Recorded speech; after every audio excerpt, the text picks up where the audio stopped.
Hey everyone, welcome to my channel. My name is Amanda Dittlinger and I am a neurodivergent woman. So I recently have been diagnosed with autism and ADHD, and I also have aphantasia, which is the inability to visualize in my mind's eye, and I have a very rare memory disorder called SDAM. And that's the one I'm going to talk about today in this video. I haven't had that many videos on this subject because it is one that I'm very interested to talk about, but I don't know how many things to actually say about it. And every once in a while, when something crosses my mind that is because of SDAM, which stands for Severely Deficient Autobiographical Memory, then I think, oh, okay, I should make a video about that. But if you have any questions, please comment down below, because that will give me maybe some topics for any of my neurodivergencies, but in this case, especially for SDAM. And I've heard some people sound it out as like SDAM or something, or I don't know, but I always just say the letters SDAM. Just like off on aphantasia, I just recently realized I've been saying it wrong, and it's aphantasia, not aphantasia. But it's one of those things that I just read about and identified with before I actually ever heard it spoken. Basically, anybody with aphantasia and SDAM are self-diagnosed because both of these neurodivergencies are still being researched by scientists. And oh boy, I have applied to fill out questionnaires on both of these topics because I just love studying the human brain and understanding like how my brain works and how my brain is different from other people's brains, other neurodivergent people, other, neurotypical people, that kind of thing. One time, it was kind of funny, and it's so weird about what I will remember or not, but I was filling out this questionnaire about SDAM to see if I qualified for a study, and it wasn't a short questionnaire, and I got down to the end of it and hit submit, and I kid you not, it put a message up and said, oh, thank you for your time, Amanda, but you have already applied for this survey and are not eligible. And I'm like, are you kidding? Like, again, part of the memory disorder, I did not remember already filling out that questionnaire.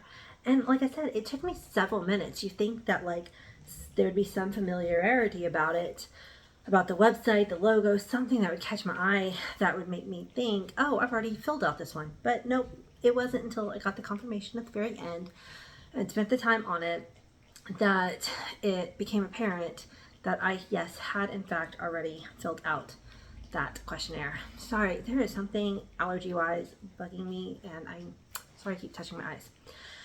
Anyway, so again, that's kind of what I wanted to talk about was an online thing with SDAM. I am on a SDAM Facebook group, and it's not super active because, again, it's like, I don't know. Your memory is so important, and it does affect me daily, but finding ways to talk about it and communicate my experience aren't necessarily easy. And so I think that's the case on this message board too. Like when something kind of happens because of our memory, and I'm talking about the other people with this neurodivergency happens, like they'll comment on the message board and everybody's like, oh my gosh, I relate so hard to that. And that's how we kind of all self-diagnosed ourselves, just by kind of reading some of the scientific texts, which can get way too dense for me, and kind of just comparing our stories to each other and our experiences. So I've been on that message board since at least 2018, which I think I probably could look and see how long I actually joined it, because I don't remember. But this morning, somebody must have been new to the message board and was like scrolling back, reading lots and lots of old posts. And again, like I said, it's not super active, so it wouldn't take someone too long to go through and read a bunch of the old posts, I guess. But they commented on one of my old posts from 2018. And I read what I had written in that post, And I was like, oh my gosh, I don't remember writing this at all. Like, my name came up, Facebook, notified me that somebody had commented on a post, and I was like, and that's why I had to double check the date, because I'm like, when did I write this? Like, I don't remember writing this at all. And it was like 2 or 3 paragraphs of text that I had no memory of actually writing and sharing with on Facebook. I think that's one reason. Well, so a lot of autistic people struggle with telling lies, and they tend to be very truthful people. Again, not all autistic people. Some autistic people actually become very good at lying as a survival technique, but also because of my memory disorder, like, I am doubly truthful because I could get caught in a lie so fast because I literally would not remember that I did it. Anyway, so I was reading this post, and it was actually about this author that I adore, Colleen Hoover. She's huge right now, like huge. But I actually discovered her when she was just an indie writer, and she'd self-published 1 or 2 books. And I don't know if she's still doing it, but there was an app, which I mentioned in this post, but now I can't remember what it's called, where authors can self-publish 1 chapter at a time. And she was already published, and she had finally gotten a publisher by this point, but just for fun. But like, the publishers, I guess, put more restrictions on deadlines and things like that.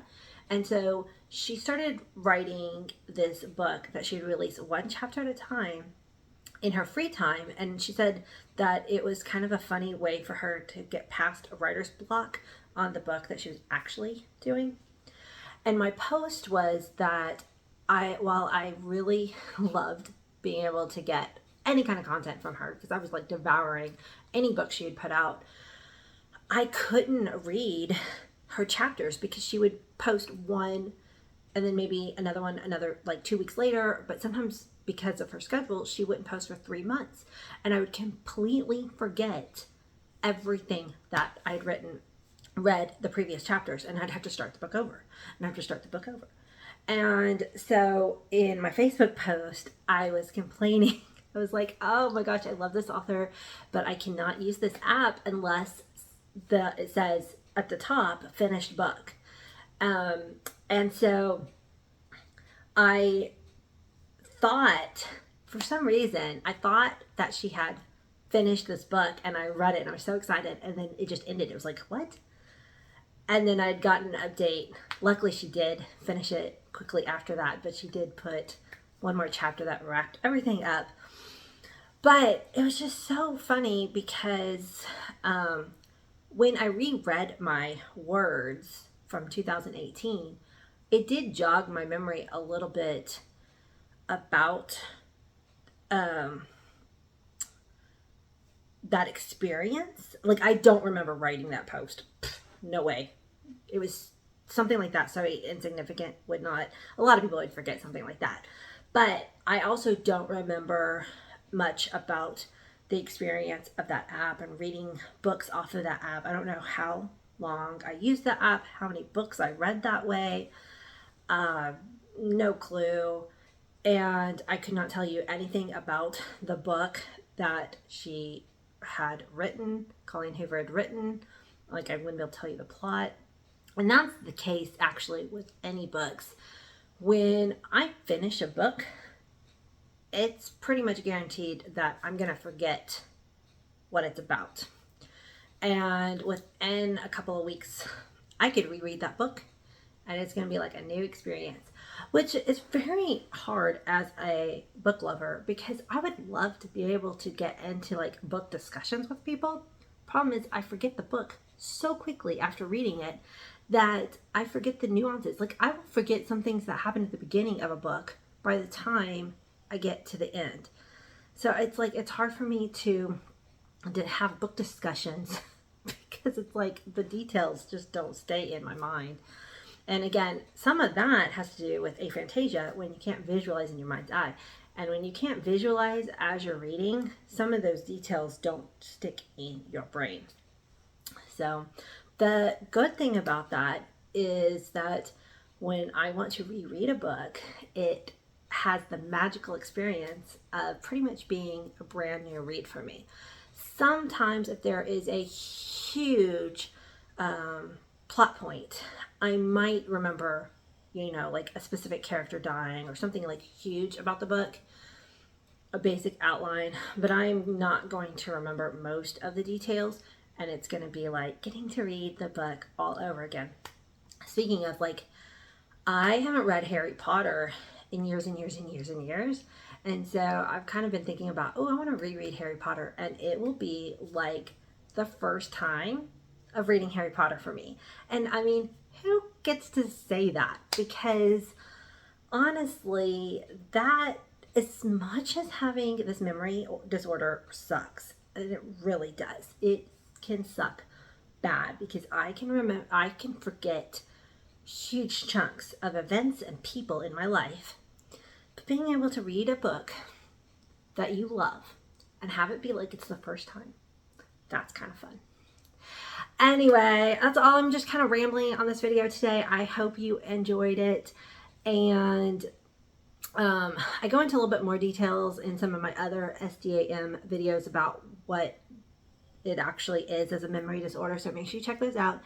And put down in the comments down below if you have any questions, then I'll either answer them in the comments, or maybe it will give me an idea to create an entire new video. And until the next one, guys, bye.